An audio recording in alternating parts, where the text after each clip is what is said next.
When I first got divorced, it was the hardest part of my life. I didn't have anything. I didn't have no car. I had to start over. I literally had to sell my car. Welcome back to my channel. It's your host, London Lamborghini, and this is a decentering marriage channel. In today's video, we are going to talk about the divorce that killed her. Stay tuned until the end of the video, and don't forget to like, comment, and subscribe. When I first got divorced, it was the hardest part of my life. I didn't have anything. I didn't have no car. I had to start over. I literally had to sell my car. Me and my kids got on a flight with 4 suitcases and my dog, and I had to start over. I ended up having to move back with my parents. Me and my kids was sleeping in a queen-size bed. All 4 of us. I was ashamed. I had to get on food stamps, and I literally had to start over. I was embarrassed. I was like, Lord, what am I going to do? I'm out here in this world. I got 3 kids. What do? I don't know. I don't even know where to begin. And I look at my life now, even though I'm not where I want to be yet, I'm grateful for the experience, and I'm grateful for where he has brought me from, y'all. Do you understand me? I almost lost my mind. I'm telling y'all, I know what you're going through. I almost lost my mind. It was times that I contemplated suicide and everything. And God has done so much in my life. And I just want to encourage y'all, like, you're going to make it through it. He brought me through it. Love y'all. I keep meeting women where they've separated from the father of their children, not because of necessarily money, not necessarily because of, I don't know, all like cheating or anything. You know why they separate from the father of their children? I've met 3 women in less than 3 weeks. They've said that they separated from their partners because it felt like they had an extra child. I don't know where I'm going with this, but I'm spun. Every single time they have volunteered this information to me, I've never known what to say. I've never known what to say other than I can see how you might feel that way. I don't know him from anywhere specific, but I get it. You don't need to explain, but I get it. And also, the next thing that comes into my head is, if I asked him the same question, what would he say? Do the men know? I've got to go back to basics. I'm now at the point where I'm like, do the men know? Do the men know? Do we need to do more education about this? Because I don't understand. 3 out of 3 is too much. All of them have been in decade-long marriages, emancipated themselves because it felt like they had another child that they needed to be responsible for. Don't get me wrong, there are some wonderful men and some wonderful fathers. So I'm not tainting the whole of mankind, right? But I'm just thinking, this is coming up too regularly. To be fair, these women are decades older than me, but I'm so glad that there is more social education around fatherhood and within the context of parenthood, right? I'm so glad that men are speaking out about co-parenting and life after marriage and all these things that usually it's women's chat, right? In this case, I want men to be firmly in our business because it was never our business in the first place. If you are considering leaving your partner, or you think that your partner is about to leave you, listen to the words I'm about to say. Also, if you received this from somebody, you need to bookmark, save, take notes on everything I'm about to tell you. I am 5 years post-divorce and I'm remarried. I have a very good relationship with my husband. We have a new daughter together. We're a blended family. I have read over 50-something books on marriage, divorce, attachment theory, all the things, have spent literally tens of thousands of dollars in therapy. And I wish somebody would have sent me a video like this before my divorce. Sarah's comment, I made this decision and regret it 100%. My ex was a great man. I just thought I'd be happier alone after 20 years of marriage, but I was miserable and my daughter was miserable. Biggest mistake ever. First of all, Sarah, thank you for your authentic transparency.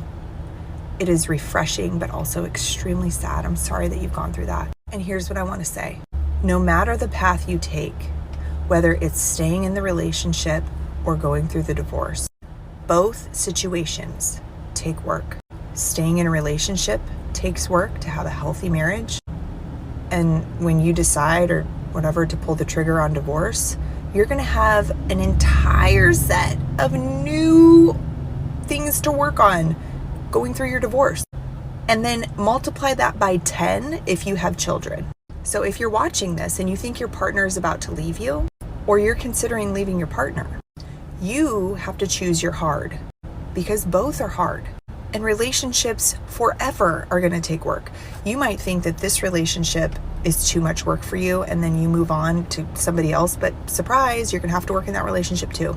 So if you haven't even been to therapy with your partner, if you've not picked up a self-help book or listened to podcasts, I'm telling you, before you make the jump to divorce, especially with children, start with that. Start with doing some work, because when you go through a divorce, it is an entire, it takes work to leave somebody. It's not just you sign some papers. When kids are involved, it's not you just sign some papers and you move on. You then have to figure out how to co-parent with somebody that you believe is your enemy. You have to figure out how to pay all of your bills by yourself and be a solo parent. You're going to have to find a new community of friends, because the old community that you were in no longer can relate to you. It doesn't matter. It doesn't matter what people say before you divorce. I'm telling you, the dynamics change. You might have somebody who brings you to court every 6 months. We call them frequent filers. You're only going to see your kids half the time, most likely, which also means you're going to be sharing holidays. So you're going to spend some holidays probably alone without your children. You literally are going to miss out on half of your children's lives. Half. It is the most painful thing. There are no words. So I'm just saying, you have to choose your hard here. Both are extremely hard. It's hard. Even in my new relationship with my husband, it takes work. He and I have gone to, marriage conferences and read so many books together, and we have set time aside every single morning to have coffee and connect with each other. We are constantly sending each other podcasts and books, and because he's gone through divorce, I've gone through divorce, we have agreed we are never going to go through that pain again. But we also, some of that pain that comes with divorce is watching your children suffer, and we don't ever want our kids to experience anything remotely close to that ever again. Now, I have to say, this does not apply to all situations. There are some situations with abuse and things like that where, yes, you need to leave. I am not talking to those situations. I'm talking to the people who, they just don't get along, or they don't like their spouse or whatever, and they're like, man, I could probably be happier somewhere else. One of the comments that was on this video, he said something about how it was the best decision for him, but the worst decision for his kids. And man, I was like, yes, I resonate with that. Because I can find happiness and peace and joy and all of that, but the children, it's devastating. So choose your hard. My recommendation, and take it or leave it, is to at least try the hard first before you break your family on purpose. Try going to counseling, try the books, try all of that, and send this to somebody if you're thinking about leaving your partner, because what they're telling you is, let's do this hard before we have to do that hard. Here's some things that my soon-to-be ex-husband used to do that I didn't realize wasn't normal until after I left. When the Wi-Fi guy came to install our internet, he made me FaceTime him the entire time because he said that I might try and sleep with him, and then he still accused me of sleeping with him, saying that I could have slept with him before I called him or after I hung up the phone. Didn't tell me happy birthday until right before I fell asleep on my birthday, 2 months after we got married. Gaslit and manipulated me into not having a job and said, I just want you to be a stay-at-home wife. And then when money problems would come up or any kind of issue with me would come up, he would complain about how I didn't have a job and how I'm just mooching off of him. Only came home and ate dinner with me maybe twice a week because he was at his parents' or his brother's house. He did not get me a Christmas present, but instead he gave me his debit card and said, don't know what you want, you got $50, go get yourself something nice. Complained and told me that I was folding his clothes wrong when he never ever did laundry, wash clothes, nothing. He told me over a year after we'd been married and I was pregnant that he wanted multiple wives, and then he was upset that I was upset about it. Got pissed when my parents bought us groceries one time. Told me that he didn't believe that our son was his son, and when I said get a paternity test, he said, I don't even want to because it could be so close to my brother's DNA that you probably slept with that it would just say that it was mine and I would still never know. When the electricity went out on 2 of our rooms, including a bathroom, and our washing machine was broken, and I tried to get him to fix it for about 9 months, he told me that I should have been more grateful and that it was a test to me because people back in the olden days didn't have that kind of stuff, so I should have just been grateful that I had it in the first place, even if it was broken. Okay, that's all for now. Bye!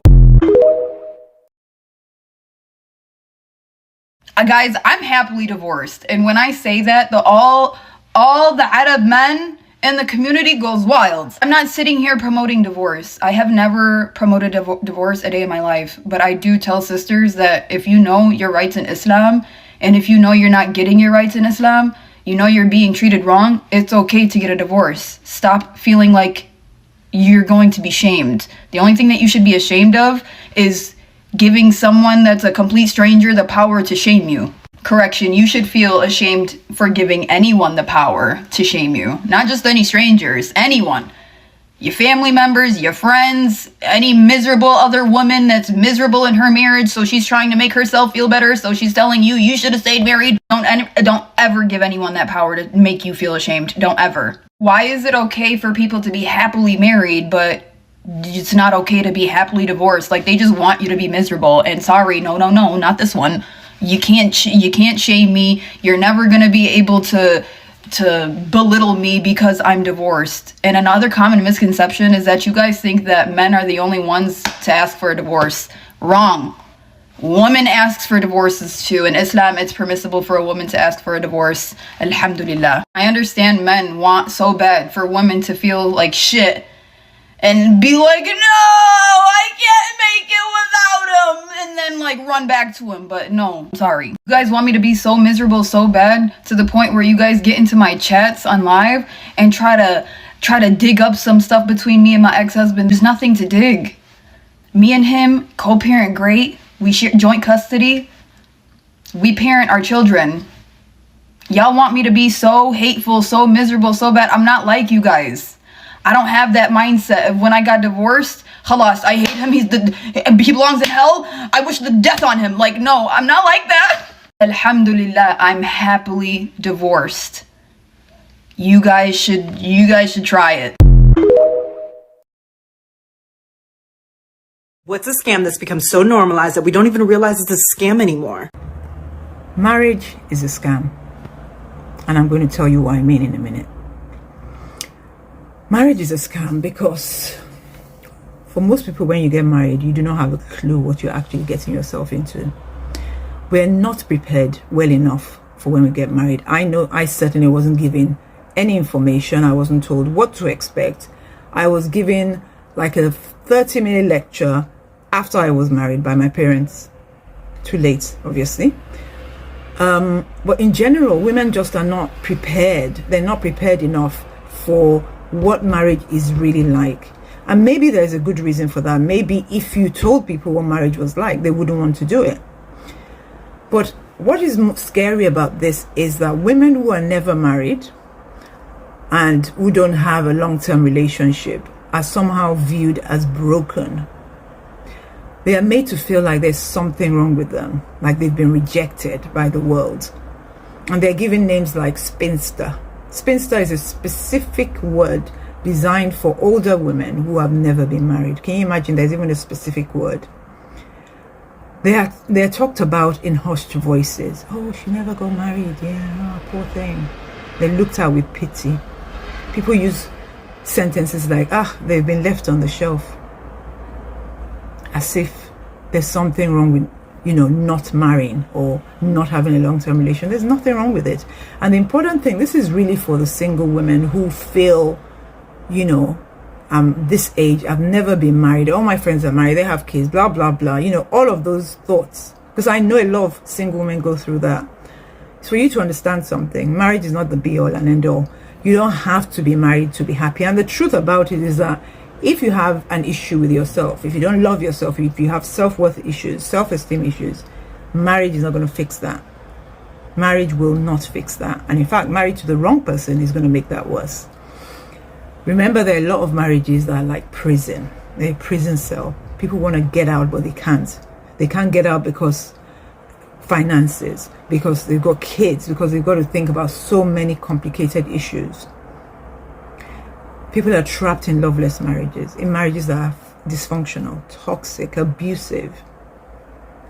And I know it's human nature for us to want what we don't have. But I think it's important, if you're single, to understand that there's nothing wrong with you just because you're not married. And actually, you are independent and you can live life on your own terms. So instead of focusing on what you don't have, which is what we tend to do, focus on what you do have, which is independence, freedom, to live your life as you choose, to travel, to do whatever it is that you want to do. Marriage is not the be-all and end-all. It's just one way of living. You don't have to live in the same way as everybody else.